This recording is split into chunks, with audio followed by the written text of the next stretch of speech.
Voilà, vous restez avec nous. Dans quelques minutes, le journal du Dakar en direct de Portimao en compagnie de l'ami Luc Alphand. On donnera tous les résultats auto, moto, camion. A tout de suite. Merci.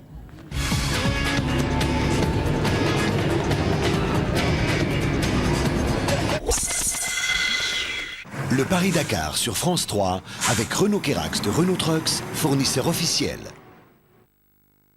Sur France 3, vivez toute l'aventure du Dakar avec Total, partenaire depuis 1992.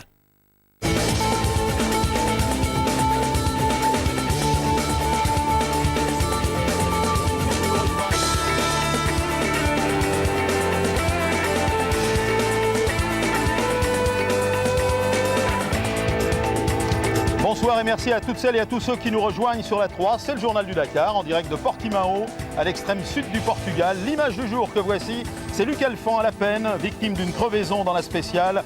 Le vainqueur du Dakar 2006 a perdu près de 11 minutes aujourd'hui. Il termine 17e d'une étape dominée par les Volkswagen, on va y revenir, et par un pilote portugais.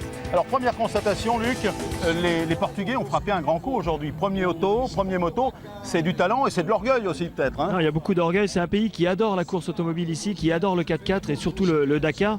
Et donc ils ont été vraiment performants. Carlos Souza a réalisé chez les automobiles vraiment un gros coup, un joli coup et des écarts qui sont surprenants parce qu'on est déjà assez loin pour l'instant. C'était une vraie étape. 5 Volkswagen devant. Alors ça, est-ce que ça vous inquiète?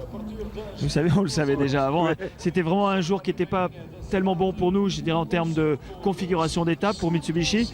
Mais on a quand même, les Bleus ont bien travaillé, ils ont des pilotes performants et même Carlos Souza qui est dans un team satellite est quand même devant les usines. Donc c'est vraiment il va falloir une nouvelle pour nous. Alors c'était une vraie étape aujourd'hui, on va tout vous dire, vous allez voir les images. Vraie étape, 117 km de spécial. Résumé concocté par Lionel Chamoulot. La concentration extrême de Luc Alphand, le tenant du titre. Luc est le premier à s'élancer, à ouvrir la piste. Le duel Mitsubishi-Volkswagen peut commencer. Dans l'équipe allemande, c'est le grand retour d'Ari Vatanen, le Finlandais quadruple vainqueur de l'épreuve. Un affrontement qui passionne des milliers de Portugais amassés le long des pistes sablonneuses. Un public amateur de sport mécanique venu également soutenir son pilote, Carlos Souza, très à l'aise sur un terrain qui lui est familier. C'est à cause du public qu'on fait cette spéciale comme ça. On roulait vite, mais pas sans faire le con, parce que le Dakar, on peut tout perdre ici et rien gagner. Carlos remporte son étape et derrière on ne voit que du bleu. Volkswagen place ses 4 voitures à la suite avec Giniel de Villiers à 2 minutes 31 de Souza. Sainz et Vatanen finissent exactement dans le même temps. Miller, lui, est 5e. Mitsubishi s'est montré plus discret. Merde. T'es prêt? Ouais. Crevaison pour Matsuoka et pour Luc Alphand qui perd près de 11 minutes aujourd'hui. Nani Roma et Stéphane Peter-Hansel sont même précédés par Garlin Chichrit qui s'est pourtant arrêté avec sa BMW pour venir en aide à Jutta Kleinschmidt qui perd elle aujourd'hui 28 minutes. C'était chaud, très chaud aussi pour les camions, ils sont 80 au départ cette année. Même le très expérimenté Yann De Roy est resté tanké ainsi que cet équipage belge trahi par le sable mou, très très mou. Cette première étape aura fait bien des dégâts. Ce soir, le premier leader est donc portugais, c'est Carlos Souza. Le classement de cette première étape fait évidemment également office de classement général. Alors 5 Volkswagen devant, on l'a vu avec Lionel. Je suppose que ça change quelque chose en matière de tactique de course. Hein. Un tout petit peu. Bon, maintenant ce sera à eux d'ouvrir la route. On va bientôt rentrer donc au Maroc dans 2 jours. L'important c'est quand même pour moi et pour nous de se replacer dans le bon wagon. Et vous savez, bon, on a perdu un petit peu de temps aujourd'hui. Ça va aller mieux dans des terrains qui seront plus bénéfiques pour nous. Certains disent que vous les avez laissés faire, vous les avez laissés partir. Vous avez observé un peu aujourd'hui. Vous en avez gardé sous la pédale, non? J'aimerais bien. Ouais. Non, j'aimerais bien. Il y avait un faux rythme, il y avait à ouvrir la course, il y avait cette tension de partir en premier. Et puis après, on a eu quand même des petits soucis, donc ils nous ont fait partir du temps. Tout le monde est là, tout le monde est présent. C'était une étape qui était quand même difficile, donc ça va lancer la course. Comment marche la voiture? On va être avec vous dans la la voiture. On va nous montrer une image, là, peut-être vue du ciel. C'est une nouvelle voiture, il faut s'y adapter. Elle est comme l'autre, elle est plus docile, plus facile. Elle est plus équilibrée, elle est mieux dans certains comportements. Au moteur, on est à peu près pareil qu'hier. Donc il faut la faire évoluer, la faire grandir. Il y a des réglages à faire elle est encore. toute neuve, c'est surtout du réglage de suspension, etc. Et puis il faut se sentir aussi en osmose avec la voiture. Ça prend peut-être aussi un tout petit peu plus de temps. Alors on va enchaîner tout de suite avec les motos, parce qu'il ne faut pas les oublier, les motos. Elles sont parties très très tôt ce matin. Alors là, doublé les Portugais dans la première étape, avec Faria et Rodriguez qui ont relégué les grands favoris, comme Després et Coma, à plus de 7 minutes ce soir. Résumé préparé par Jean-François Carcaerta. Pas un motard ne manquait à l'appel ce matin. 245 inscrits, 245 partants pour 115 km de sable, façon enduro du Touquet, dans l'immense pinède de Comporta, à 120 km au sud de Lisbonne. Première chute pour Isidré Esteve, prétendant au podium final. David Casteux, lui aussi, est tombé en voulant éviter un amateur, preuve que cette première étape n'avait rien d'un prologue. Première spéciale, première petite chute. David Castera, la première spéciale, il nous a gâtés. Hein. Il nous a fait un parcours. Les pauvres mecs qui sont pas entraînés, qui ont cherché des sponsors pendant des mois, là, qui arrivent ici, qui connaissent même pas la moto, je peux te dire que là... Là, ils en ont bavé. David Castera a vu juste. Un vrai test de sable et de boue pour tous et de vraies bonnes gamelles. Je suis tombé sur le sommet du crâne et ça m'a estourbi et ça m'a coupé la respiration et j'arrive pas à... J'ai tout le cou engourdi, je dois avoir les muscles du cou qui sont bien endoloris. Comme l'année dernière, Ruben Faria gagne la première étape sur ses terres. Deuxième, un compatriote, Helder Rodriguez. Les Portugais étaient là pour apprendre l'an passé. Cette année, ils sont venus surprendre. À retenir au classement, la belle performance de Thierry Bétis avec une 450 cm3 et de Fabien Planet, lauréat du Dakar Enduro Challenge. Marc Coma, tenant du titre, est 13e à 7 minutes 42, Després 10e à 7,26. Les Yamaha devant les KTM, on le disait avec Keke à l'instant, ça aussi c'est une surprise. Deux questions plus personnelles avant de rendre l'antenne. Vous avez dit récemment, j'ai du mal à me sentir pilote professionnel, je préfère dire ancien skieur. C'est toujours vrai ça?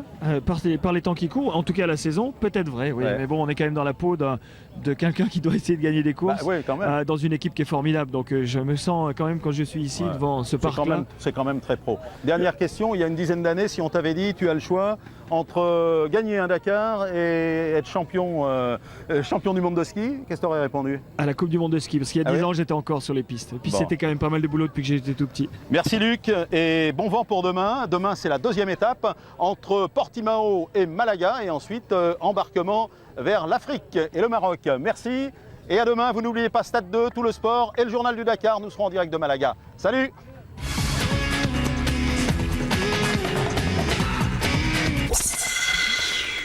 C'était le Paris-Dakar sur France 3 avec Renault Kérax de Renault Trucks, fournisseur officiel. C'était toute l'aventure du Dakar sur France 3 avec Total, partenaire depuis 1992.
Sur France 3, vivez toute l'aventure du Dakar avec Total, partenaire depuis 1992.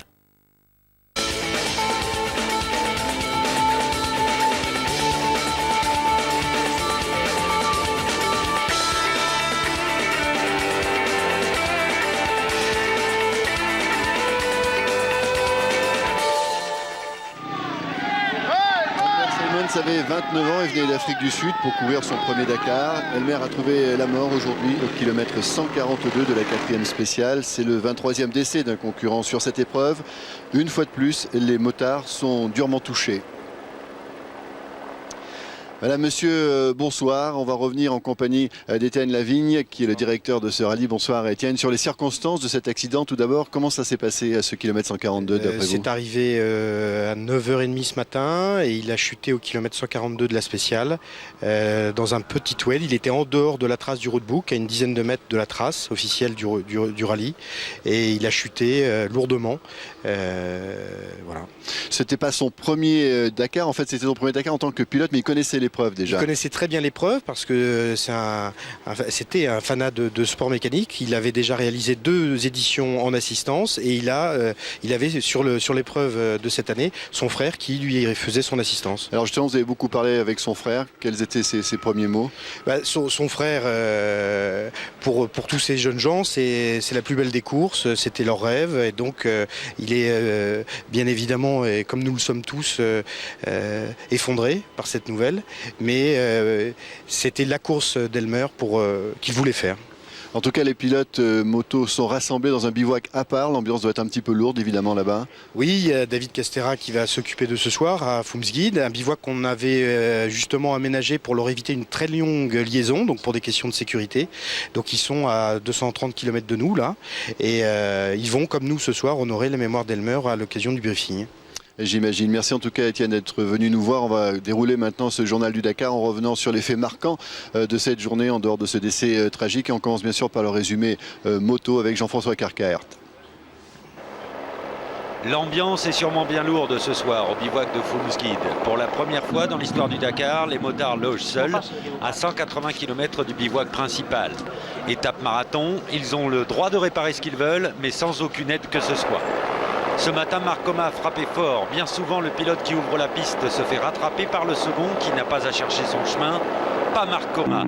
À fond pendant 230 km jusqu'à l'essence, où nous avons pu constater ces considérables progrès en français. Est-ce que c'est bien l'écart là maintenant? Tu es content quand même? Oui, je suis content. L'important c'est à l'arrivée, pas à l'essence. C'est bien, encore. Bravo pour la performance aussi. Un quart d'heure d'avance à mi-parcours sur Isidre STV. Un peu plus encore sur David Casteux, le numéro 8, qui avait senti le coup venir. Et hier j'ai dit demain il part premier. Il sait qu'il est au Maroc, c'est une piste qu'il connaît parce que c'est une piste qu'on a fait au rallye Rallye Orpi. Donc il est parti à fond et je pense qu'il est parti vraiment pour gagner et enfoncer le clou aujourd'hui, je pense. Gagner aujourd'hui, pour Cyril Després, c'était donc mission impossible. Drôle de journée. D'abord, il a roulé dans un vrai brouillard, la poussière des 16 motos de devant. Ensuite, il s'est perdu dans les figuiers et a laissé filer 10 minutes au passage. Après, il a bien failli rencontrer un chameau qui passait par là d'un peu trop près. Et pour finir, il est tombé dans le secteur de Dune. Mais il est 3e de l'étape, c'est le seul point positif du jour. Au moins la bonne chose c'est que voilà, ça y est, j'en ai fini. Demain je partirai je pense dans le bon groupe de devant et ça ira mieux en tout cas. Le classement de l'étape, victoire de Coma qui pose sa patte sur le rallye et les 2 belles 8e et 10e places des 450 de Frétinier et de Marchini. Au général, un rugbyman vous dirait que Coma a mis ses adversaires à 10 mètres. 12 minutes ou presque d'avance sur le deuxième, c'est énorme mais pas définitif.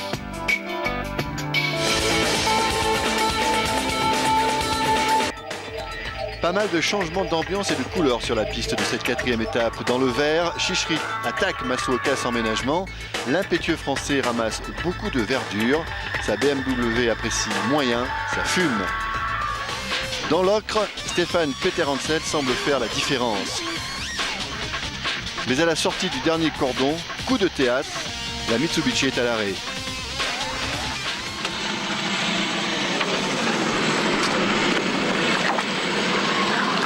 Stéphane, très rapidement en un mot, qu'est-ce qui vous est arrivé alors en sortant des dunes? On s'est planté, on a grillé l'embrayage. En voulant ressortir, on a fondu l'embrayage.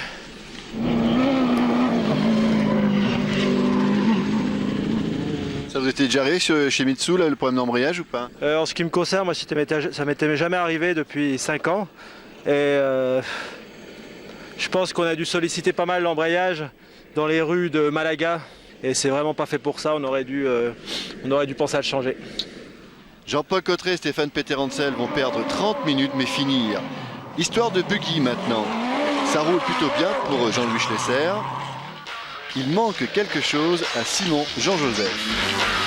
Alors, à qui le temps scratch? Carlos Sainz, malgré des crevaisons, est dans un bon rythme. Romain et Alphand attaquent dans les dunes, mais ça ne suffit pas pour mater le rusé Jean-Louis Schlesser qui s'offre cette victoire d'étape. Jean-Louis qui adore jouer des tours au top team. Et ça s'est pas trop mal passé, hein. La preuve c'est qu'on est devant, donc on va pas en plus faire la fine bouche. La navigation c'était pas évident, c'était pas très compliqué, mais il fallait pas louper des... Et donc Arnaud a fait du bon travail, et puis la voiture a bien suivi. Ce soir, au général, Schlesser revient à la 7e place, un classement dominé par les Volkswagen avec Sainz, De Villiers et le semi-privé Carlos Souza. Romain est le premier des Mitsu à 11 minutes 44. Parmi les belles histoires du rallye, une histoire de famille, celle d'un père et d'une fille. Les Tillettes font de la moto. Martial Fernandez. Charles, enlève ton casque. Il n'y a pas le temps. Tu vas bronzer un peu là. Il y a du soleil. L'histoire est plutôt simple, mais l'aventure s'annonce compliquée. Un papa, une fille et les conseils du père de famille pour la plus jeune fille du rallye cette année. Anne-Charlotte Tillette, 20 ans, et une seule obligation, être à l'écoute de la prudence paternelle. Elle a la moelle, hein. Mais on n'est pas à 2 minutes. Hein. J'arrête pas de lui dire, la course c'est 9000 bornes. Il n'y a pas le feu. Mes gants ils sont là. On va partir à 2, t'inquiète pas. La journée d'hier un peu cassante, mais ça a été. On a été mollo, on dira. Parce que voilà, quoi, nos motos, faut pas les casser. Hein. Faut qu'on aille au bout. Et il faut surtout bien comprendre que c'est la fille qui a poussé son père sur les pistes africaines cette année. Elle voulait faire comme papa et avec son père. Du coup, ils sont deux pour la même galère.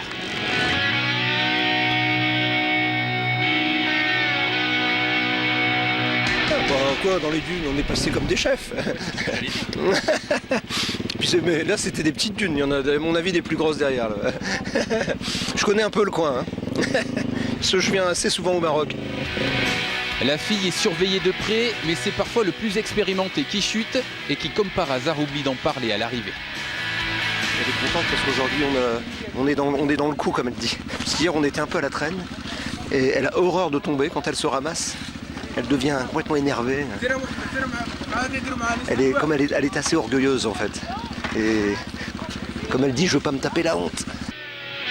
Bien sûr, ce soir, ils sont déjà à plus de 13 heures des meilleurs au classement général, mais tranquillement, l'aventure familiale continue. Et demain, on va à Tantan, ça sera la dernière étape marocaine de ce rallye. On vous souhaite une très très belle soirée, on vous retrouve demain. N'oubliez pas notre rendez-vous à 18h20 sur France 2 avec le plein de Dakar. Bonne soirée.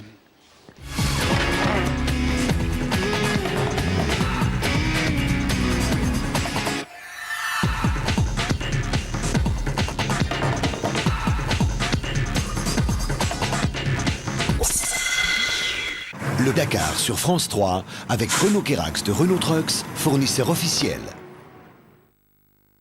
Sur France 3, vivez toute l'aventure du Dakar avec Total, partenaire depuis 1992.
de Renault Trucks, fournisseur officiel. Sur France 3, vivez toute l'aventure du Dakar avec Total, partenaire depuis 1992.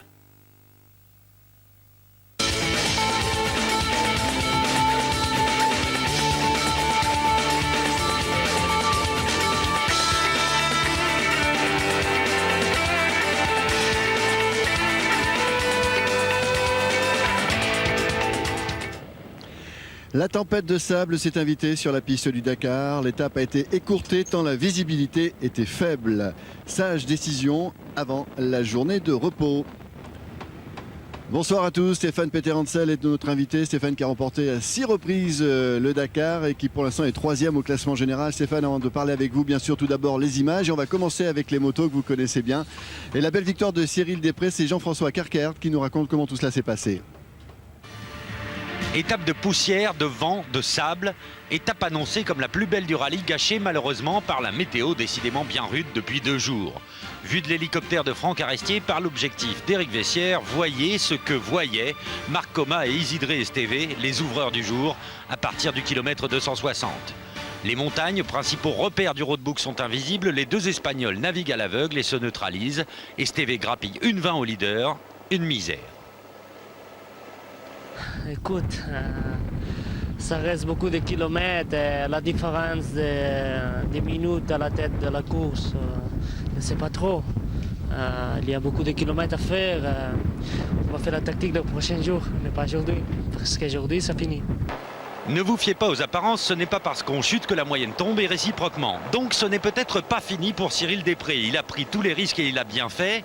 12 minutes d'un coup d'un seul, volé à Coma. La spéciale a été réduite de 135 km aujourd'hui pour des raisons de sécurité. Dommage pour Després, c'était sa journée.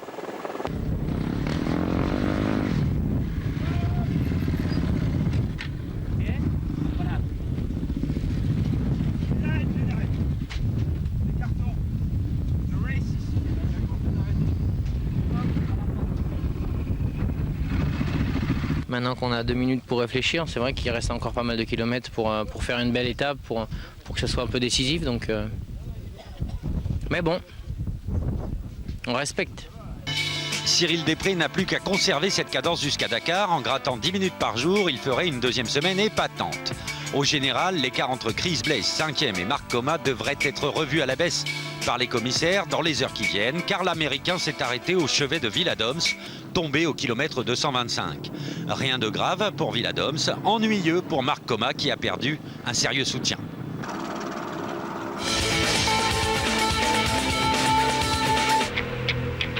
Le moment fort de cette journée écourtée. Ginette de Villiers et Stéphane Peterhansel se touchent presque dans la tempête. Il faut dire qu'aujourd'hui, les leaders se marquent de près. Peterhansel, De Villiers, Sainz et Gordon qui essaient de passer tout le monde. En fait, tout se joue dans les dunes. Carlos Sainz est le premier bloqué par le sable. Mais l'Espagnol est bien aidé pour repartir. Stéphane Peterhansel n'a pas cette chance. Lui qui pourtant au CP1 est en tête. Ce n'est pas le jour des Mitsu. Luc Alphand a lui aussi été stoppé. Mais que dire de Nani Roma? On a fait un tonneau dans les dunes. Mais ça va bien, ça va. Merci. C'est bien là.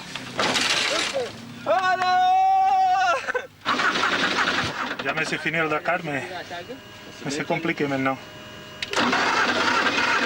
J'ai regardé tous les fusils et les relais. Ils sont tout bien, mais ils ne démarrent pas les voitures. L'Espagnol sait que c'est terminé. Lui qui était 7e au général ce matin. Évidemment, les Touaregs en ont profité et Sainz et De Villiers ont beaucoup roulé ensemble. Et le Sud-Africain a su faire la différence pour un coup double. Victoire d'étape et première place au général. Juste avant l'étape de repos, c'est beau. Une petite minute 39 sépare les 2 Touaregs. Peterhansel passe de la 5e à la 3e place, mais à 24 minutes et 38 secondes. Sur le terrain des Mitsu, les Touaregs sont toujours là. La VV semble armée pour faire tomber l'équipe franco-japonaise. Voilà, on est dans le stand de Mitsubishi où il y a 3 voitures actuellement et toute l'équipe s'affaire pour les préparer. Stéphane, on le dit dans le résumé, est-ce que vous attendiez à une telle résistance sur ce terrain de la part des Touaregs ? Écoutez, les pilotes Touareg ont fait vraiment la course parfaite, donc ils sont aux avant-postes. Nous, on a fait beaucoup d'erreurs, les pilotes Mitsubishi, donc on est logiquement derrière. C'est vrai qu'ils sont très consistants cette année. Alors Didier Fraisse va nous montrer une image qu'on a déjà vue dans le résumé, c'est celle que vous avez fait vous percuter avec De Villiers dans les dunes. C'est vrai que là, on voyait pas grand-chose. Hein. En fait, moi, je ne l'ai pas du tout vu. Je crois qu'il est arrivé de derrière. Mon copilote m'a fait signe qu'il y avait quelqu'un à côté. J'ai essayé de donner un coup de volant et apparemment, c'est passé super limite. Mais en fait, les rétroviseurs sont quasiment invisibles sur nos voitures. On voit rien. Alors vous êtes quasiment à 25 minutes de la voiture leader. Est-ce que ça se joue encore? Parce que c'est vrai que vous avez perdu une demi-heure l'autre jour en changeant l'embrayage. Alors que peut-il se passer maintenant? Est-ce que vous y croyez encore? Oui, on y croit encore. On est seulement à la moitié du rallye et puis on peut imaginer la deuxième partie très costaud parce que c'est vrai que là on est déjà à la journée de repos et pour l'instant on reste un petit peu sur notre fin. On a l'impression de ne pas avoir vécu un rallye très dur et très sélectif pour l'instant. Alors vous avez gagné 6 fois le Dakar, on le disait. Vous avez participé à combien d'épreuves vous? Alors 10 fois en moto et c'est déjà la 9e participation en voiture. Donc ça fait 19 sur 29 éditions, mais en moto il y a mieux que vous.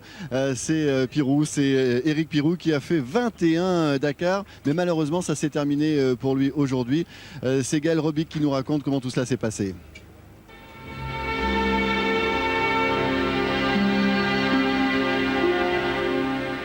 Le Dakar l'a rarement laissé au bord de la route. Mais cette fois-ci, dans un coin de Mauritanie, Éric Pirou est bien seul. Moteur cassé, histoire terminée. Ah, c'était mon dernier Dakar. J'en avais fait tenter plus. Et j'avais dit que c'était le dernier. Donc voilà, ça se termine là, c'est dommage. Dommage d'arrêter là une si belle et si longue histoire africaine. Pirou, c'est 21 Dakar, record absolu sur 2 roues, une dizaine de fois à l'arrivée. Celui-là, il voulait vraiment le terminer.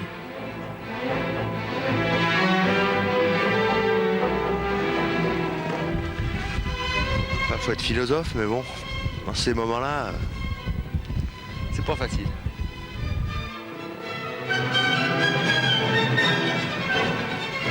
Je fais plus partie de ce monde.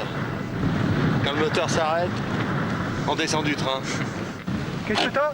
J'ai cassé le moteur. Oh merde! Pirou, un motard très apprécié. Son abandon, forcément, la mauvaise nouvelle de la journée. Moi j'aime beaucoup Eric, ça avait été le Dakar, c'est un bel esprit, c'est un sympathique garçon, il me fait mourir de rire au bivouac. Et tant qu'il y aura Eric au Dakar, je reviendrai au Dakar. Un Dakar tient souvent un peu de choses. La preuve, un moteur neuf l'attendait ce soir à l'arrivée. Voilà, il y en aura peut-être 22 en tout cas, on l'espère pour Eric. On va bien se saluer pour bien vous dire aussi une petite info qu'on a appris, c'est que ce soir vous allez dormir ensemble parce que Luc Alphand nous a retrouvés. Et c'est bien ça, non? Vous allez dormir ensemble, la même chambre? La même chambre, même le même lit king size, mais bon, on va quand même être dans le même lit, ça va être chaud. Bon, bonne journée de repos. Merci messieurs, on se retrouvera après-demain. Mais le plein de Dakar par exemple, eh bien, ça existe aussi demain, vous n'oubliez pas. Merci à tous et bonne soirée. Merci messieurs. Merci. Bonne nuit. Hein. Merci.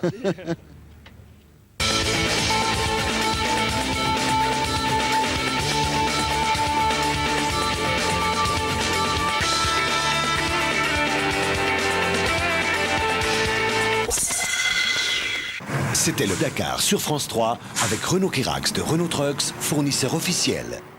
En Bretagne, un président de parti qui refuse les clivages traditionnels. Sur France 3, vivez toute l'aventure du Dakar avec Total, partenaire depuis 1992.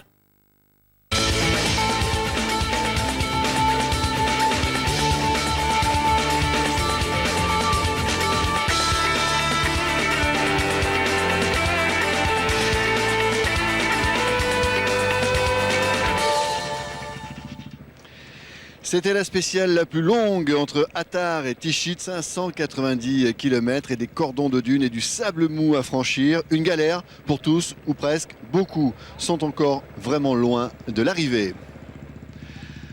Bonsoir à tous, Cyril Després lui est arrivé, c'est notre invité ce soir. Il a réussi l'exploit de revenir à la 2e place du classement général. On verra ça tout à l'heure avec Jean-François Carquert pour le résumé moto. On va commencer par les autos avec Giniel De Villiers qui fait de la résistance, même s'il perd son équipier Sens qui a pris vraiment un peu de retard aujourd'hui. Les Mitsu sont à l'affût, on voit tout cela. L'illustration de la domination et du calme de l'équipage leader. De Villiers s'arrête pour dégonfler ses pneumatiques avant les dunes. Cette opération se fait dans le calme, sans stress. On s'est arrêté pour dégonfler les pneus, c'est vrai, et même si c'était mou, j'ai trouvé que c'était assez facile de franchir ces dunes aujourd'hui.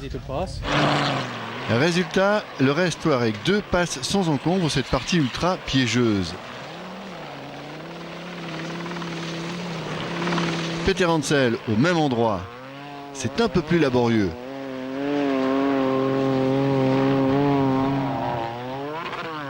Pour Luc Alphand, c'est carrément pas passé.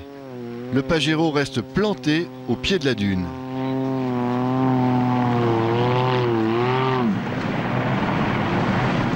Ah, c'est hyper rare un truc mou comme ça.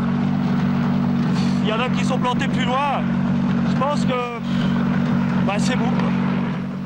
Ce devait être le jour des Mitsu, ce n'est pas tout à fait le cas. Stéphane Peter Hansel est frustré de ne pas pouvoir donner le meilleur de son auto. On n'avait plus qu'une roue de secours pour faire plus de 550 km, donc on a roulé vraiment à un rythme pas très élevé et un peu de la survie aujourd'hui après les 25 premiers kilomètres en fait.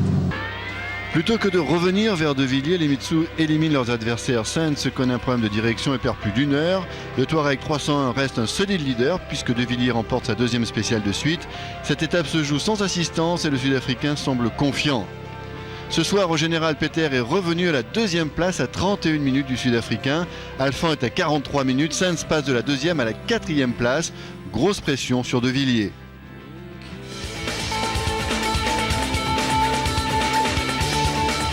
Il y a beaucoup de kilométrage aujourd'hui, donc il va falloir quand même se calmer. On a changé les moteurs, on doit rôder un petit peu. Bon maintenant on va voir, le vent recommence, je sais pas si ça va pas être annulé, on va voir. Moi je vais le prendre tranquillement, 600 bornes c'est quand même long, ça fait 12 heures de moto, on verra bien. Pendant la journée de repos, tout le monde n'a pas fait comme Croquelois, même au sein des écuries d'usine. Isidre Esteve n'a pas changé le moteur, ni la boîte de vitesse. Un pari car on sait les deux cauchemars de transmission qu'a connu Cyril Després en première semaine. Kilomètre 250, le pari est perdu. La boîte de vitesse a lâché, comme celle de Cyril Després. Esteve envoie Casteux à l'avant et va s'offrir une randonnée de 330 km à 50 à l'heure. Devant Marc Coma et sort la poignée de gaz. Il est parti 10 minutes après Després, il refuse de gérer, il veut coller aux Français. Très grosse attaque, la preuve avec ses jantes qui ont perdu de leur rondeur après 5 heures de course. Després, quant à lui, ouvrait la piste. Pas simple aujourd'hui. Dans une dune, je me suis planté, je passais par-dessus, donc j'ai perdu un peu de temps. Il y avait la moitié de la roue avant, de la fourche et de la roue avant qui était plantée dans le sable. Pour l'enlever, fait un peu d'haltérophilie. Ça a été, mais bon. Mais bon, c'est quand même Després qui coiffe le bonnet d'âne en quelque sorte, puisqu'il perd donc sottement les 10 minutes prises avec panache avant-hier. Després peut rêver car Coma n'a pas changé sa boîte de vitesse. Et c'est la même, douteuse, que les KTM bleus. Je suis content, évidemment. L'important, c'est qu'on soit ici sans avoir de problème. Les mécaniques commencent à être fatigués, il faut qu'on les surveille. Mais tant qu'il n'y a rien de grave, ça va, je continuerai à être devant. L'étape en chiffres, 10 minutes dans la sacoche de Coma pendant qu'Esteve, deuxième au général ce matin, roule encore verti-shift à la vitesse d'un escargot.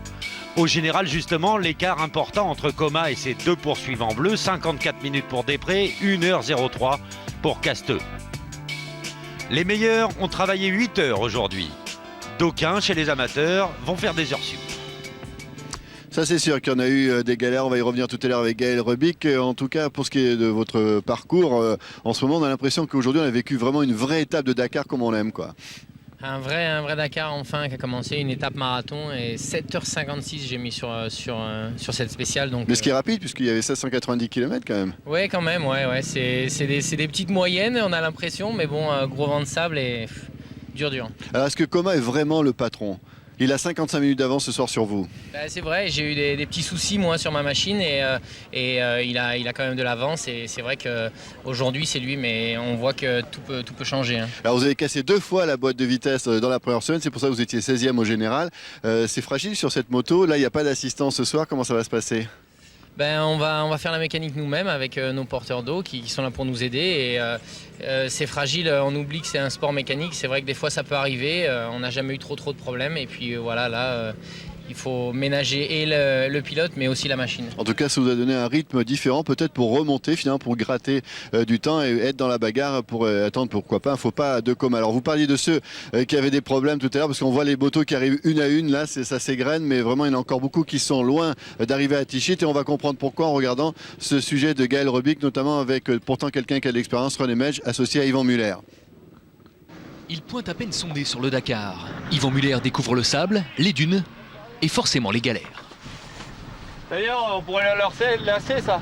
Ben, si c'est un bizutage, je peux vous dire qu'il est réussi. C'est dur. Là, ce que je voulais prendre. Dans le rôle du professeur, René Medj, triple vainqueur du Dakar, reconverti en vieux sage tranquille. On rame un peu, là, on galère un peu. Mais c'est le Dakar. Hein. Ces dunes, finalement un petit grain de sable pour le jeune et l'ancien, sorti de là après plus d'1 heure d'effort. Il ne compte plus les pannes, il ne comptabilise plus les chutes. Un buggy lui a même roulé dessus. Alain Delaunay, bon dernier du classement général moto, est pourtant toujours là. La galère, c'est son quotidien. Moi, depuis le début, la moto marche pas très bien. Donc au début, elle m'a tiré un petit peu. Rapidement, c'est moi qui l'ai poussé. Et là, j'avoue que j'ai laissé mes forces dans la bataille. Donc là, maintenant, il faut que ça passe, quoi. Malheureusement, ça casse. La Lanterne Rouge abandonne son premier Dakar en Mauritanie.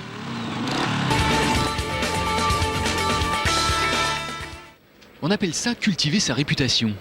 Ex-enfant terrible des rallyes, le Belge Freddy Loax s'est reconverti sur le Dakar, avec le même goût prononcé pour la tôle froissée.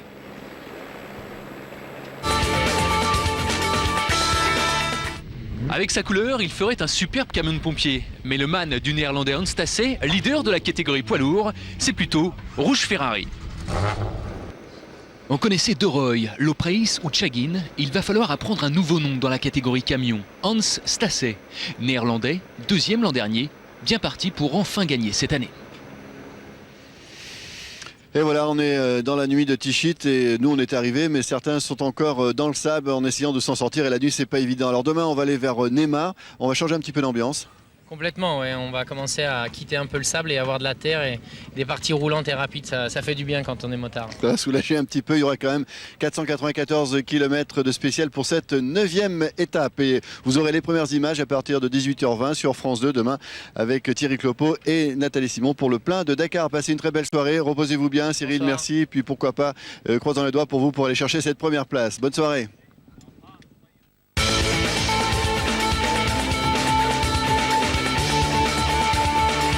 Vivez toute l'aventure du Dakar avec Total, partenaire depuis 1992.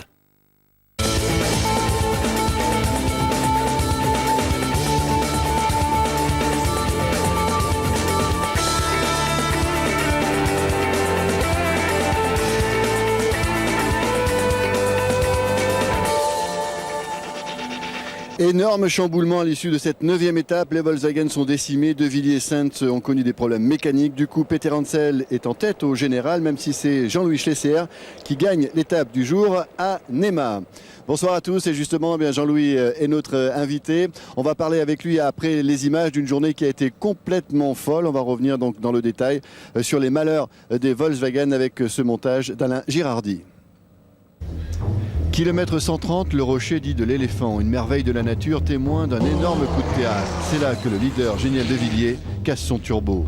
L'équipage maîtrise un début d'incendie. Peter Hansel passe avec, en vrai sportif, un sentiment mitigé. Quand on le voit arrêter, on est partagé, on est content parce qu'on gagne une place. Et puis on se dit merde quand même, il avait fait une super course et il mérite pas ça. Tout de suite, l'équipage sud-africain a compris, c'est irrémédiable. Les leaders du général sortent avec beaucoup de classe.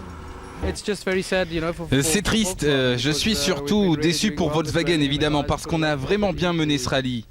Toute l'équipe a fait un super boulot jusque-là, comme on dit, c'est la course. Salut Génial et bravo pour cette première semaine. Du coup, Carlos Sainz s'est déchaîné, c'est lui le leader des Touaregs. Son attaque est farouche, il lâche les 285 chevaux sur Luc Alphand. Ça décoiffe. Mark Miller s'offre lui aussi la Mitsubishi. Les Bleus sont vraiment plus rapides, Alphand n'en revient pas. Sans déconner, qu'est-ce qu'ils ont, hein?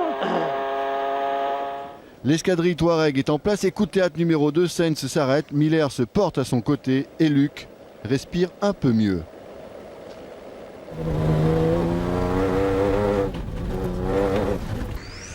C'est un problème électronique pour Sainz. Miller le pousse.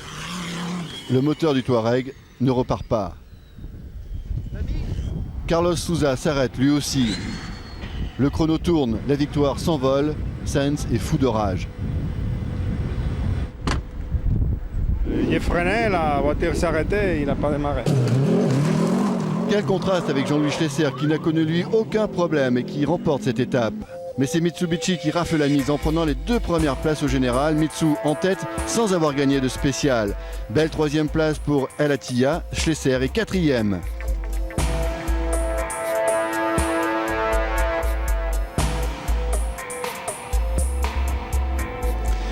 Voilà Jean-Louis, pendant que Arnaud, votre copilote, est en train d'étudier l'étape de demain qui a été un petit peu changée, vous le savez. On va revenir sur cette 4e place au général, parce que peut-être que demain vous serez 3e, parce qu'il y a une plainte déposée, un petit problème avec Attiyah. Non, je crois que oui, pour un excès de vitesse il y a quelques jours, donc il va écoper d'une pénalité, comme on a tous. Donc pour l'instant, pour vous, ça roule bien, il y a 2 victoires d'étape, peut-être un podium, c'est inespéré. C'est inespéré, comme vous le disiez. C'est ce qu'on voulait faire au départ, mais... je crois que les Volkswagen, ce que vous disiez tout à l'heure, ont tellement progressé qu'elles étaient, on pensait, inattaquables et intouchables. Et puis, c'est toute la magie du Dakar et toute la magie du désert. Et comme quoi, la fiabilité aussi, c'est quand même ultra important. Hein. Il n'y a pas que la performance. Voilà, c'est tout. Je vous dis, ça, c'est le Dakar. Un jour, il y en a un qui est devant, on pense qu'il est inattaquable, et le lendemain, pouf. Pouf, et voilà. Il est hors course ou presque. Vous restez avec nous parce qu'on va reparler des buggy, mais pour l'instant on va regarder le résumé moto avec Jean-François Carquert parce que c'était une première avec la victoire d'un laiton. La folle journée d'un fermier laiton. Regard bleu, nez cassé depuis le Maroc et une réputation de fou furieux dès qu'il est au guidon d'une moto. Voici Yanis Winters dans l'une de ses œuvres préférées, la gamelle. Il faut dire que ce monsieur de 32 ans ne sait pas ménager une moto. Pour lui, c'est toujours à fond et pas autrement. Yanis Winters est le premier laiton à gagner une spéciale sur le Dakar. En fait, j'aime bien le sable et je sais que je peux aller très vite. Du côté des usines, journée d'ennui en tout genre. Cyril Després quitte le bivouac sans avoir réussi à mettre son dérouleur de roadbook en route. Il a fallu le faire manuellement pendant 6 heures. Ça fait tomber la moyenne. Il y a le chat et il y a la souris. Et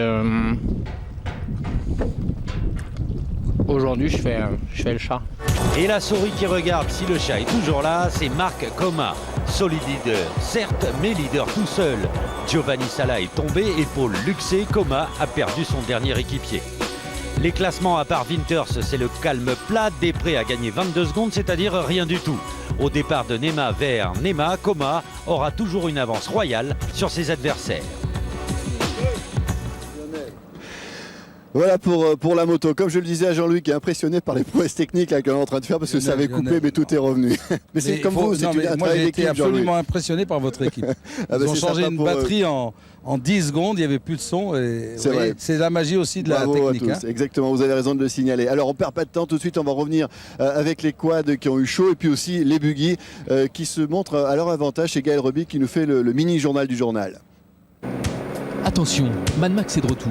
Dans le rôle de Mel Gibson, Philippe Gache joue les troubles faites parmi les voitures d'usine.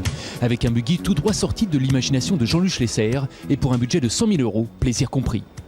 La voiture, au début, elle se voulait surtout sympa, fiable, ludique, économique, mais elle est aussi performante et ça c'est bien. C'est même plus que bien, seul maître à bord, l'Avignonnais figure parmi les 30 premiers du général. Dans nos grandes villes, l'homologation du quad fait débat. Dans le désert, il dérange aussi. Jean-Noël Julien, voiture jaune, n'est visiblement pas un supporter d'Alain Morel, grand défenseur du quad, devant l'éternel.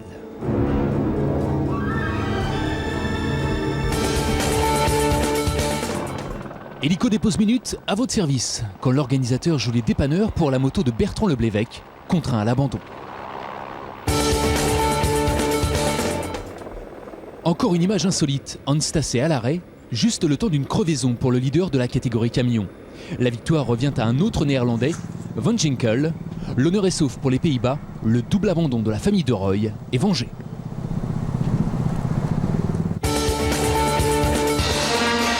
Question subsidiaire. Qui est le vainqueur de la Coupe du Monde de Rallye Raid cette saison? Volkswagen? Non. Mitsubishi? Non plus. Le grand gagnant a pour nom Sergei Shmakov, un pilote russe sur un buggy russe. Vainqueur en Afrique du Sud et en Égypte, ce tandem insolite confirme sur le Dakar. 9e du jour, le voici 12e du général. Voilà Jean-Louis, vous avez toujours défendu les buggy et vous avez bien raison puisque vous êtes là bien classé au général et puis qu'on a vu qu'il y en a d'autres qui figurent très bien aussi. Bah, écoutez, moi je suis très fier par exemple pour Philippe Gache qui est seul dans son mono. C'est un petit buggy et aujourd'hui il est rentré pas très tard alors que hier il n'avait pas d'assistance, il a souffert. Je crois qu'on peut lui tirer un coup de chapeau. Et on vous tire aussi un coup de chapeau parce que vous avez fait un super début de Dakar. On va vous suivre de très près, notamment pour savoir si vous êtes sur le podium ou pas. Merci Jean-Louis et encore bravo. On reste à Néma. Demain, on fera une boucle et on sera ravis de vous retrouver à la même heure. N'oubliez pas le plein de Dakar vers 18h20 demain avec Thierry Clopeau et Nathalie Simon vers 18h20. Bonne soirée à tous.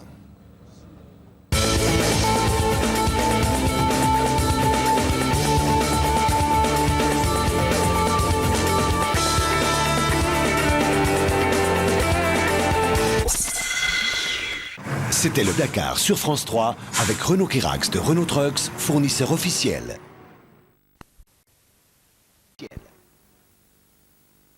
Sur France 3, vivez toute l'aventure du Dakar avec Total, partenaire depuis 1992.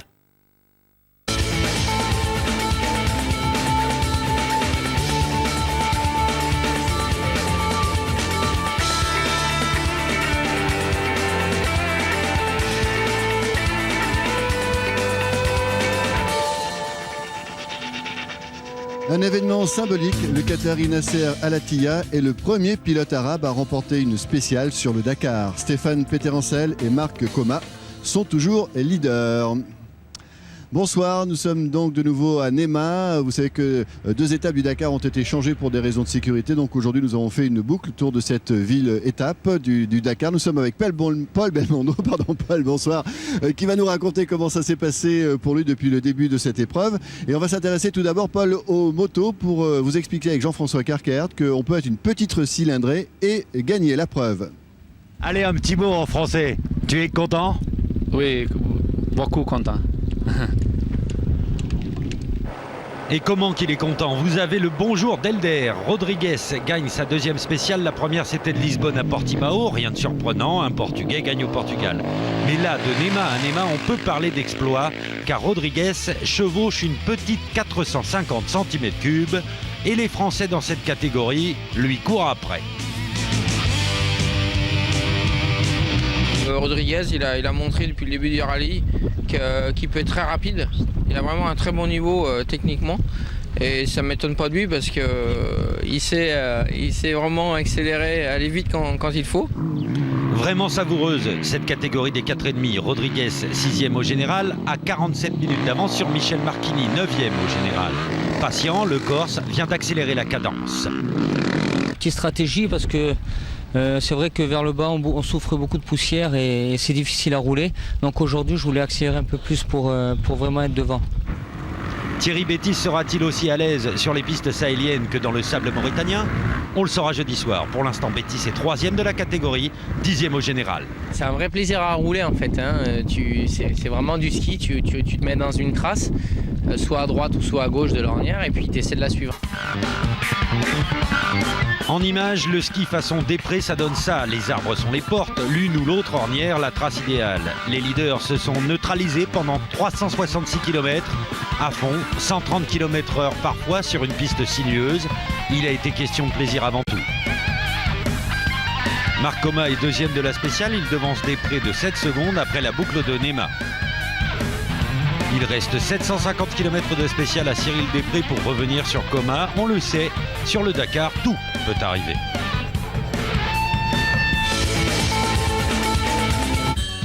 Changement d'ambiance aujourd'hui, des puits, des troupeaux, des hommes et un terrain sablonneux très favorable au Qatari Nasser Al Attiyah.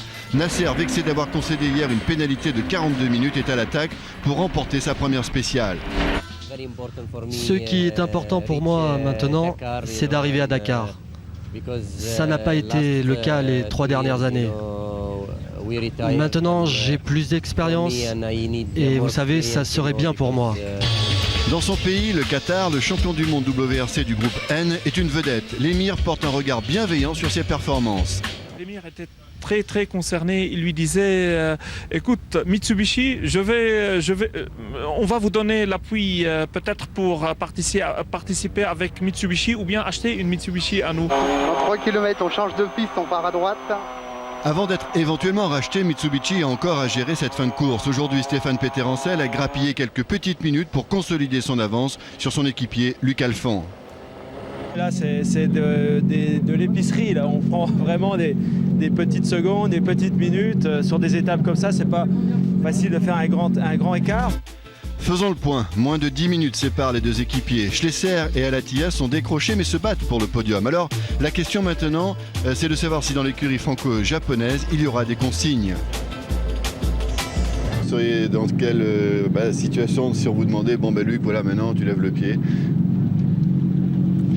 J'avais qu'à faire un peu moins de conneries dans les dunes, c'est ce que je vais essayer de me dire, mais c'est un peu rageant si c'est comme ça. Mais bon, et la course, on a été serrés tout le temps, tous les deux.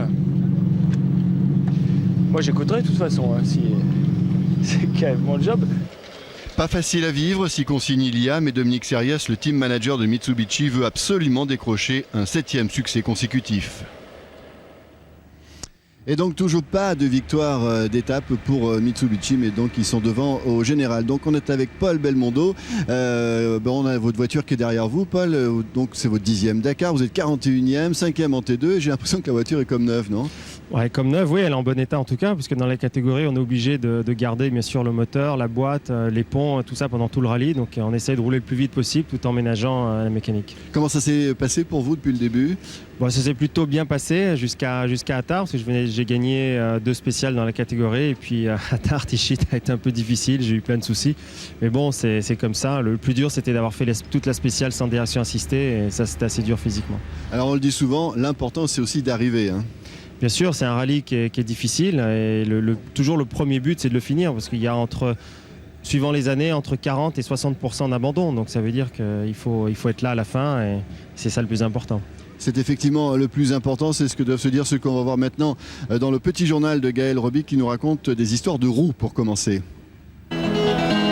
Voilà une bien mauvaise pub pour les fabricants de pneumatiques. Sans roues, ça marche aussi.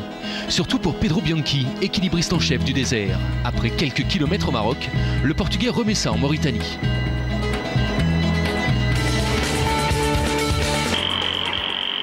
J'ai la petite Jeannette de 20 ans, la motarde, elle est encore là. C'est incroyable, hein, d'ailleurs. C'est la niaque, hein. Putain. Bah, lui aussi, hein, parce que dis donc. Puis je l'ai vu, je sais plus quand. Bah, ce matin, là. Sourire et tout, bonne gueule pour l'air des fêtes. Voilà. Elle est là et bien là, Anne-Charlotte Tilliette. Lanterne rouge, renversée par une voiture, mais toujours en course avec papa. À toute vapeur, le premier camion du jour est celui d'Ariane Brouwer, vainqueur devant le Brésilien De Azevedo. Pas de changement au classement général, Stacey reste en tête.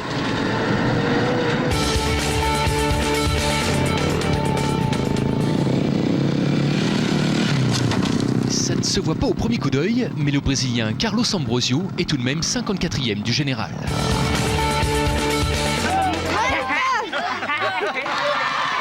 Ils veulent tous le voir, le toucher. Chaque village patiente des heures, souvent toute la journée pour Soued Ahmed Zidane. Le héros de tout un peuple figure toujours parmi les 136 motards rescapés.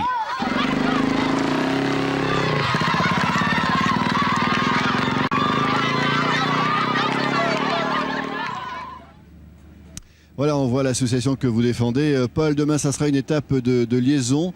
C'est presque une étape de repos, non? Oui, ça va être une étape de repos et elle est la bienvenue, parce que ça a vraiment été difficile pendant ces 3 jours. Eh bien, récupérez bien et puis bonne fin de parcours pour ce Dakar. Merci à tous, on se retrouve demain à 18h20 pour le plein de Dakar et puis on donnera des nouvelles de ce qui s'est passé au moment du football. Passez une bonne soirée.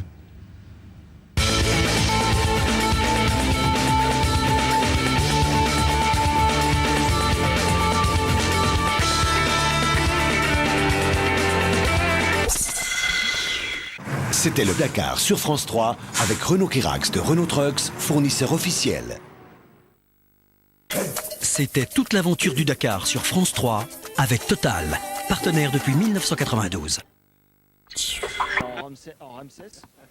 Les motards se sont réfugiés sous les tentes du bivouac parce qu'évidemment, ils n'ont rien pour s'abriter. Il y a encore 2 heures à tuer. Donc le bivouac, c'est devenu un peu le salon où l'on cause. J'ai un ongle qui s'est arraché. Donc ils m'ont réimplanté l'ongle, donc j'ai quelques points. J'ai un autre qui est sur le point de tomber et j'ai 2 entorses au doigt. Ça doit faire mal de chien. Je suis formatée à rouler, donc pour l'instant, tant que je suis capable physiquement d'y aller, on y va. Ouvrez les oreilles, vous entendez la même chose que Cyril Després. C'est lui qui nous a apporté la musique qu'il a écoutée pendant 280 km. Sympa, non ?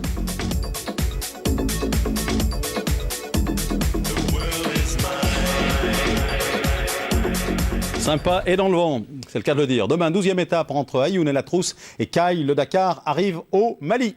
Voilà, bonne soirée football sur France 3. Sur France 3, vivez toute l'aventure du Dakar avec Total, partenaire depuis 1992.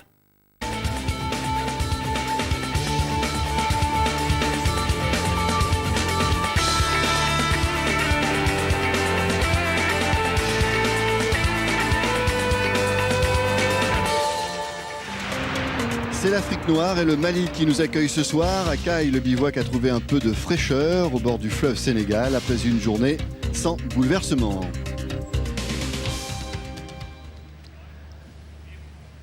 Bonsoir, nous sommes chez Volkswagen avec ce casque de Carlos Sainz qui est au premier plan et on est ravi d'avoir Carlos comme invité, lui qui a remporté sa 3e spéciale depuis le départ de ce Dakar. Ça va être un peu espagnol ce soir dans la mesure où STV s'est imposé en moto. On voit tout cela avec Jean-François Carcaert. Kilomètre 96, le premier baobab de l'édition 2007, un genre de juge de paix. Avant et après, les leaders ont ramé pour ouvrir la piste. Moralité, ceux qui sont partis 10, 20, 30 minutes après eux les rejoignent. Et que croyez-vous qu'il arrive? Tous petits mondes zigzag, tournant rond, fait demi-tour, mais ensemble. Ça fait plus organisé et ça fait une belle pagaille à l'essence moto. C'est nerveux, ça bouge, c'est du sport.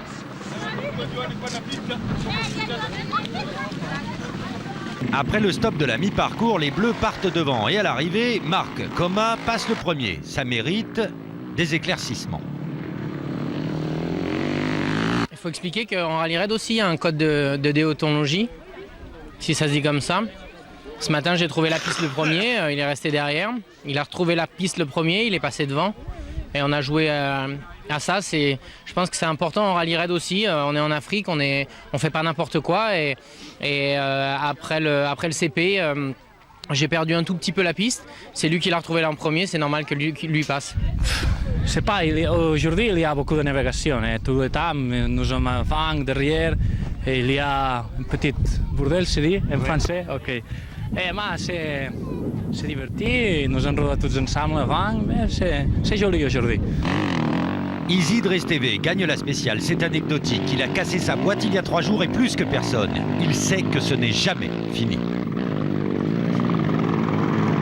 Jamais de la course finie. Pour perdre la course, l'on a besoin d'un kilomètre. À l'instant, il a besoin d'aller tranquille jusqu'à la fin. Mais tranquille, mais sans se tromper. Voici les classements et le jour de gloire des seconds couteaux dans la spéciale. Goncalves et Chakor sont 2e et 3e. Au général, Coma est toujours bien loin, tranquille, comme il le dit lui-même. La route qui nous a menés au bord des rives du fleuve Sénégal était bien belle. Sauf pour le Tchèque Matchek. Allez hop, gamelle.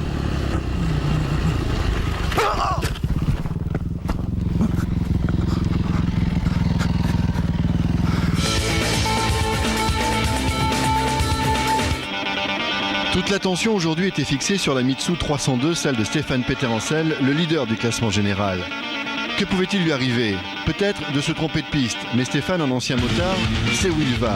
S'il jardine, ça ne dure pas longtemps généralement. Il retrouve la bonne piste rapidement. Parfois c'est chaud, surtout quand Mark Miller est dans le coin. Il pouvait aussi peut-être toucher un arbre. Ça a été le cas. L'aile droite a disparu, mais rien de grave. La pression était grande, mais Stéphane a tenu bon. Pourtant, Carlos Sainz a attaqué, histoire de remporter sa 3e spéciale en oubliant le classement général. Luc Alphand a essayé de jouer encore sa carte, au cas où. Il a attaqué, c'est vrai que 10 minutes d'écart, c'est rien, mais aujourd'hui c'était beaucoup. Luc termine 3e de la spéciale derrière Sainz et Souza. À l'arrivée, il semblait résigné. fallait faire une bonne nave, rester concentré, et c'est ce qu'on a fait. Mais pour l'instant, personne n'a rien décidé, mais je pense qu'ils vont peut-être calmer un peu tout le monde pour éviter qu'on s'énerve. Je crois, ouais. Plus que 6 minutes 29 séparent les deux équipiers, mais on va peut-être en rester là. Jean-Louis Schlesser s'accroche à sa 3e place. Carlos Sainz est 9e à 7h37 minutes. Stéphane Peterhansel est donc en route vers son 7e succès sur le Dakar, mais bien sûr, il ne veut pas encore y croire. Même si on gardait ces écarts au départ du Lacros, ça serait encore pas fait parce que c'est vraiment très peu au bout de 8000 km, donc la course n'est pas encore jouée. Et Stéphane sait de quoi il parle. Il a déjà perdu 2 éditions dans les derniers kilomètres.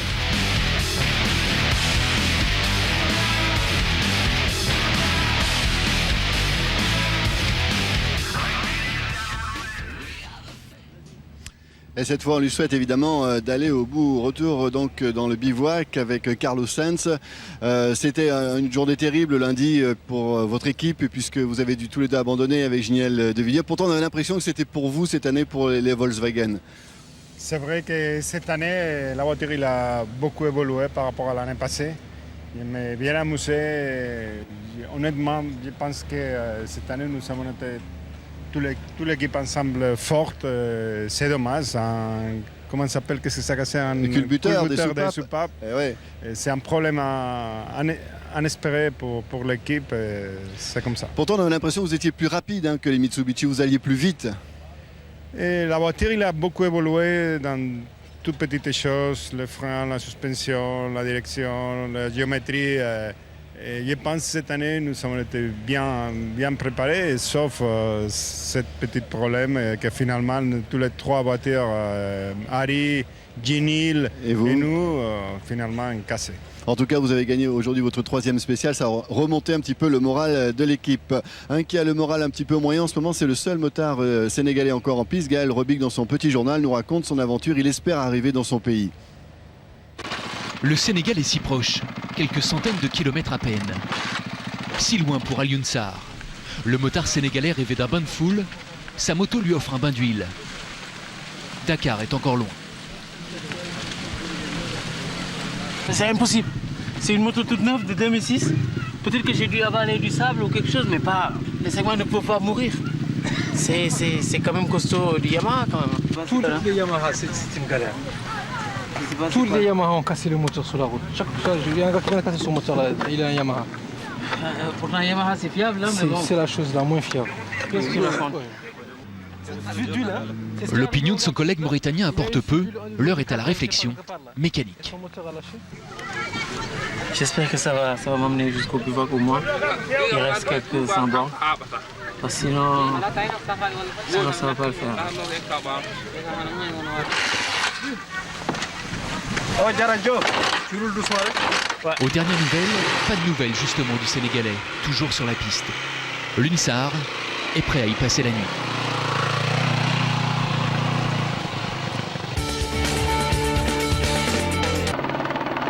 On les surnomme souvent les Hollandais volants, une appellation d'origine incontrôlée, certifiée par Frans Verhoeven. Le maçon néerlandais abandonne sur une chute, Thierry Després perd son porteur d'eau. La force tranquille, ce slogan bien connu va comme un gant à un autre tonton. Yoshimasa Sugawara, 65 ans et 25 Dakar au compteur, occupe la 9e place du général. Autre particularité du japonais, il est le seul à avoir couru en auto, en moto et en camion. Son secret, les cigarettes et la bière.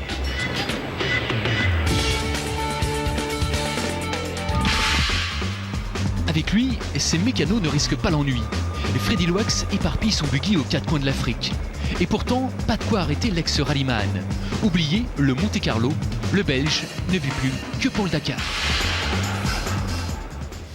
Et demain en route vers le Sénégal, je suis sûr que Carlos, que vous allez encore attaquer pour essayer d'aller chercher une 4e victoire de spécial. Merci de nous avoir reçus ici donc au Mali. On vous souhaite une très très belle soirée et on vous retrouve demain avec grand plaisir. Bonne soirée sur la 3.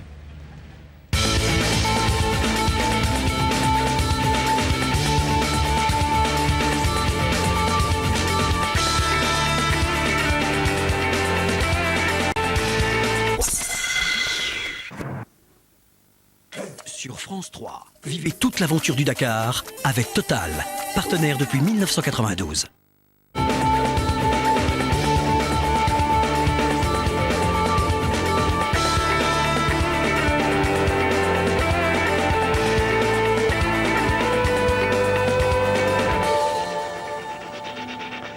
C'était la 13e étape et Marc Coma, le leader victime d'un accident, a quitté le rallye. Groggy, l'Espagnol avait presque 1 heure d'avance au classement général.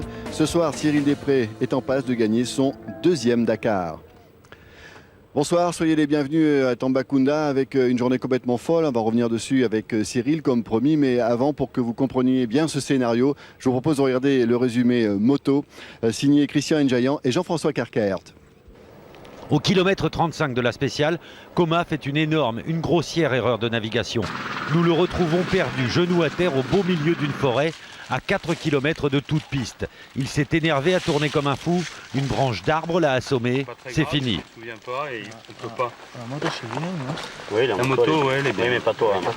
Et c'est pas la moto qu'on veut, on s'occupe de toi, nous. D'accord, hein? Ok. Allez. On préfère l'emmener au bivouac pour le traiter médicalement sans prendre de risques. On a l'impression qu'il est un boxeur KO. C'est un peu un boxeur KO, exactement. Marc Coma perd un Dakar qui lui était promis à 2 jours de l'arrivée. Sa moto est élitroyée au CP1, la mi-parcours. À cet endroit, il y a STV, tout seul. Il a fait une chute terrible. Sa machine est détruite. Après autorisation de l'écurie concurrente, STV cannibalise la moto du leader et repart. Attitude noble de l'équipe de Coma qui permet à STV de finir ce Dakar. Évidemment, pendant ce temps-là, Cyril Després a passé la ligne d'arrivée. Il est hyper inquiet. Super sérieux. Ouais. Ça craint rien. Marc, il a quoi? parole. Qu'est-ce qu'il a, Marc? Il n'y a rien. Mais rien du tout. Il est en forme. Oui. Ça fait quelques années maintenant que j'ai des mauvaises nouvelles comme ça à l'arrivée des spéciales et quand on voit que l'hélico-télé pour la tête de moto est pas là et quand on voit qu'à l'essence Marc est pas là et qu'on voit personne, j'avais des mauvais pressentiments, donc je suis soulagé que Marc se soit pas fait mal. Després a parcouru les 100 derniers kilomètres en ne pensant qu'à la santé de Coma. La santé de l'Espagnol est bonne, il passe un scanner de routine à Dakar. Demain, Després s'élancera en tête et en leader vers la capitale sénégalaise. Le classement général ne devrait guère évoluer, mais rappelez-vous ce que disait STV hier, tout peut arriver. Jamais de la course finie. Pour perdre la course, là, on besoin d'un kilomètre, à l'instant. C'était presque un pressentiment, tout peut arriver effectivement au tout dernier moment. On a presque l'impression, Cyril, que le destin vous a choisi pour remporter cette épreuve. C'est pas trop tôt, parce que des galères, j'en ai connu depuis le Maroc, de problèmes mécaniques, un problème de roadbook, mais bon. Voilà, il fallait sortir des pistes sénégalaises aujourd'hui, j'ai réussi, tant mieux. Alors vous étiez 16e à un moment et vous voilà premier, c'est incroyable cette histoire. J'ai du mal à baisser les bras déjà, je suis pas né comme ça, je pense que c'est à cause de mes parents ou grâce à mes parents en tout cas. Et c'est vrai, j'ai bien roulé, j'ai continué à attaquer, j'ai pas voulu baisser le rythme parce qu'on sait que tout peut arriver. Le Dakar est long, le Dakar est difficile et ça, on a pu le voir encore aujourd'hui. Et vous le savez, vous qui avez remporté déjà ce Dakar en 2005. Alors évidemment, du côté des autos, on a su à l'arrivée de la spéciale ce qui s'était passé. Je vous propose donc, pour voir ce qui s'est passé du côté des autos, de voir la réaction, notamment du côté des anciens motards qui sont devenus pilotes auto. Arrivée de la spéciale, Stéphane Peterencel annonce à Nani Roma, ancien motard comme lui, que son compatriote Marc Coma a chuté. C'est pas vrai. Kilomètre 50 apparemment. Il a abandonné? Apparemment il a pris l'hélicoptère. Mais c'est triste parce qu'il a fait une belle course, il était tout le temps devant, il était calme. Tu vois ici, des fois les Dakar dans cette étape c'est le plus difficile et c'est dommage vraiment. Car voilà ce que craignaient aujourd'hui les pilotes.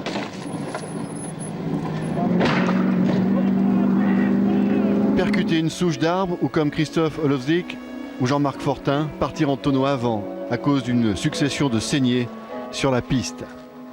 Ouais, ça va. Lui, il est parti en hélico là. Ouais, parce qu'il est fracturé, je sais pas où, côte cassée. Voilà.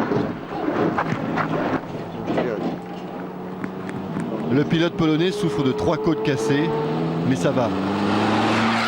Stéphane Peterencel a su allier prudence et attaque pour accentuer son avance en terminant 2e de la spéciale. Car une fois de plus, Carlos Sainz a été le plus rapide. 4e victoire en spéciale pour l'Espagnol. Luc Alphand attend Stéphane Peterencel, comme pour montrer que l'esprit d'équipe est au beau fixe chez Mitsubishi. 11 minutes 15, c'est l'écart ce soir des deux premiers. Jean-Louis Schlesser a pris également un peu d'air sur son poursuivant, El Attiyah. Et tout de suite, on enchaîne avec le JT du JDD. Gaël Robic et Jean-Michel Guidez nous racontent comment la vie peut être difficile en quad pour un père et son fils. Dans la famille Morel, il y a Alan, le fils, et Antoine, le père. Pour la deuxième année consécutive, ils devraient rejoindre ensemble la plage de Dakar. Un authentique exploit.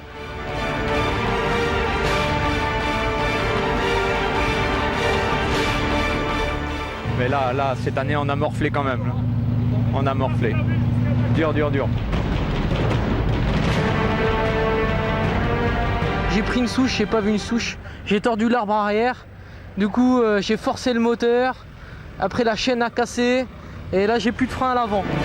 Ce matin, ils sont partis chacun de leur côté. Le fils loin devant le père. Un père malade, à deux doigts de renoncer, qui pourtant décide d'y aller. Sans doute, l'instinct paternel. Ce matin, je lui dis, Alan, va pas trop vite. Va pas trop vite, il va t'en arriver. Et puis voilà, ce qui devait arriver. Mais c'est normal, on a à 20 ans, voilà. Je pense que j'étais pareil. À 20 ans, le fils reste à la remorque de son père, une centaine de kilomètres seulement. Une bonne leçon.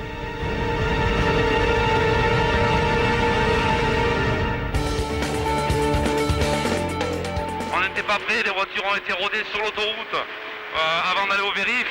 On s'attendait à souffrir de problèmes de jeunesse, mais bon, ça a été le cas, mais rien de grave. C'est une expérience très enrichissante, je suis super content de l'avoir fait. Je serai un bien meilleur pilote de rallye raid à l'arrivée de ce rallye que ce que je l'étais au départ. On appelle ça un pare-brise feuilleté ou brisé, question de goût. Ce verre pilé, la conséquence d'une bien involontaire séance de débroussaillage des camions dans la forêt malienne. Heureusement, comme le dit si bien la pub, on répare ou on remplace.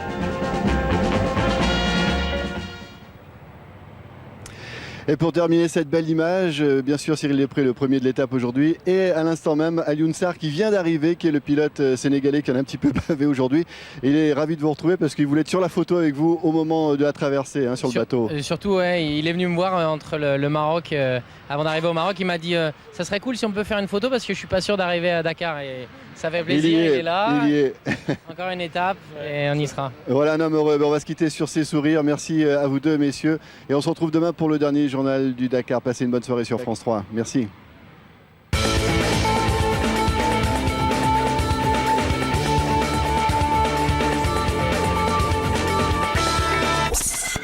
Fournisseur officiel.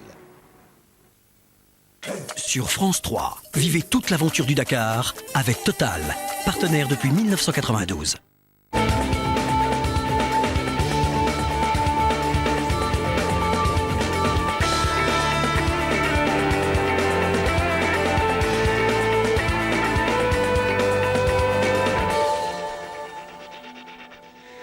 Éric Aubijoux avait 42 ans, était père de 2 enfants, c'était son 6e Dakar. Ce passionné de moto et de l'enduro du Touquet est sans doute décédé d'une crise cardiaque à 15 km seulement de l'arrivée de la liaison, à 15 km de Dakar, son objectif. Lui qui était 19e au classement général. Une bien triste nouvelle que nous avons donc eu en connaissance en fin d'après-midi. Et Stéphane Peterencel, qui est notre invité, était très touché, bien sûr, comme tout le monde, et que c'est quelqu'un que vous connaissiez bien. C'est bien parce que c'est vrai qu'on a commencé notre carrière en même temps, on a fait du motocross ensemble il y a plus de 24 ans maintenant et c'était vraiment un pilote dur qui avait fait ses preuves et très, très bon, un vrai baroudeur et c'est vraiment inimaginable ce qui est arrivé. En tout cas, on pensera beaucoup à sa famille qui était à l'arrivée à Dakar pour le retrouver. On va parler des motos justement et Jean-François Carcat va nous parler de ce qui s'est passé aujourd'hui avant qu'on apprenne cette triste nouvelle. Un Dakar n'est jamais fini avant la ligne d'arrivée. Depuis 2 jours, on vous le répète, mais demandez à Casteux s'il y croit ou non. Une durite d'arrivée d'essence, le lâche avant le départ, réparation de fortune avec les copains et c'est parti. 30 km plus loin, problème électrique, le chrono qui tourne et les frissons, car Blaise, 3e au général, n'a que 30 minutes de retard. Dans la spéciale, j'ai dit Chris B. Il est où Il est sur la piste, Chris Blaise. Il passe sa journée avec Després, parfois devant, parfois derrière. Blaise ne reprend que 5 minutes à Casteux. Casteux garde sa 2e place et Després garde la 1re en roulant à sa main. Vite, quand même. 225 km de pur plaisir pour Cyril Després, l'impression si grisante de voler vers la victoire, le cœur léger, enfin.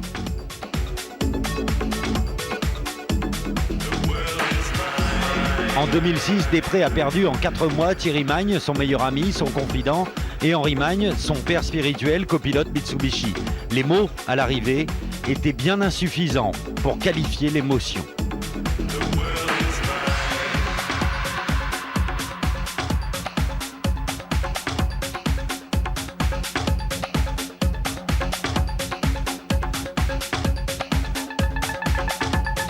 T'as déjà été content comme ça?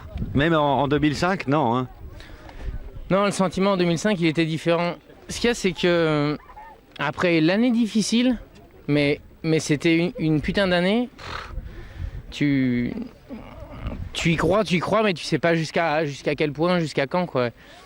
Et bon. T'as mérité. Jean de Azevedo gagne la spéciale pour l'anecdote devant Chakor et Winters. Le classement général ne bougera pas d'ici demain. Victoire de Després devant Casteux. Objectif atteint pour KTM USA. Il y a un Américain sur le podium.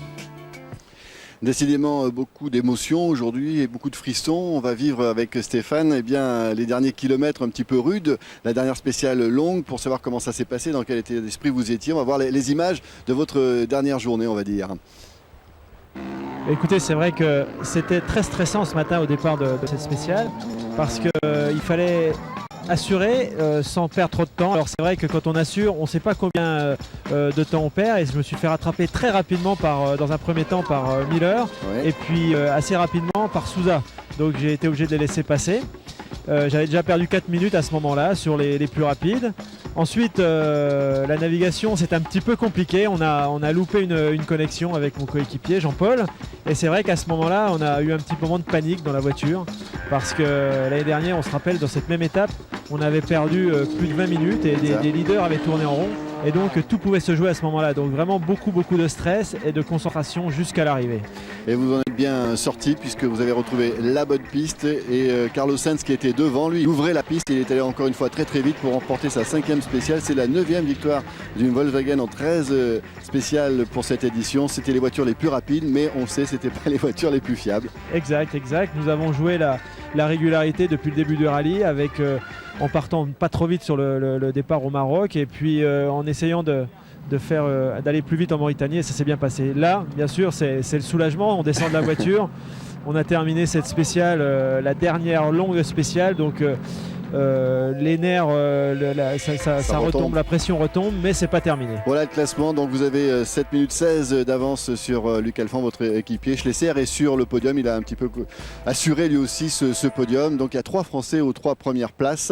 Et c'est vrai qu'il y a déjà eu 2 fois un vainqueur du Dakar qui n'a pas gagné de spécial. C'était les frères Marot en 82 et Jutta Kleinschmidt en 2001. On va enchaîner avec le petit journal de Gaël Robic qui va revenir sur les faits marquants de ces 15 jours avec notamment Flash Gordon.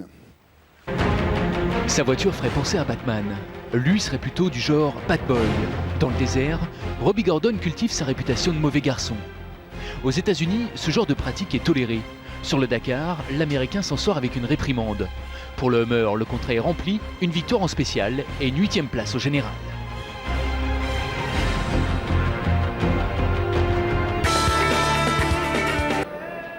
Pêcheur du désert, Miguel Barbosa a sorti la ligne. Mais pour l'ex-Proto-Nissan, rien de mort. 16e du jour, 16e du général. Une bien petite prise pour le Portugais. Chez nous, la présence du quad dans les centres-villes fait débat. Dans le désert, il dérange aussi. Jean-Noël Julien, voiture jaune, n'est visiblement pas un ardent supporter d'Antoine Morel, grand défenseur du quad. L'histoire se termine bien, ils sont tous les deux à l'arrivée.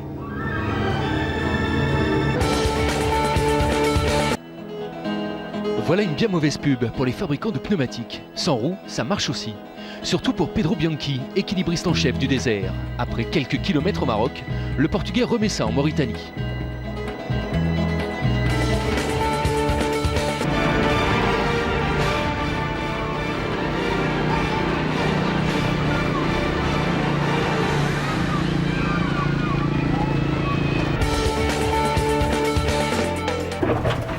Attention, Baissez la tête. Vous êtes à bord du camion de Wolfgang von Ginkel. Le Néerlandais taille la route et la forêt malienne pour finir 4e.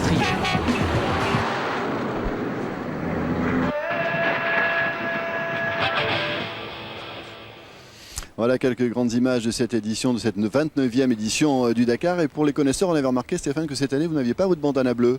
Non, parce qu'il n'est plus assorti à la Mitsubishi rouge. Non, plus sérieusement, je l'ai porté, j'ai gagné pas mal de courses, mais j'ai eu pas mal aussi de galères avec. Donc en fait, je me suis dit que ça servait plus à rien.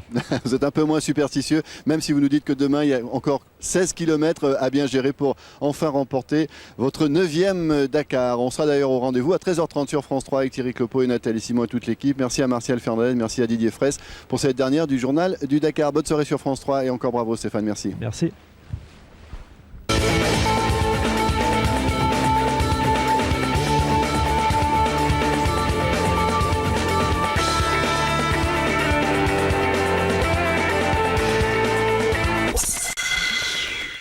C'était le Dakar sur France 3 avec Renault Kirax de Renault Trucks, fournisseur officiel. C'était toute l'aventure du Dakar sur France 3 avec Total, partenaire depuis 1992.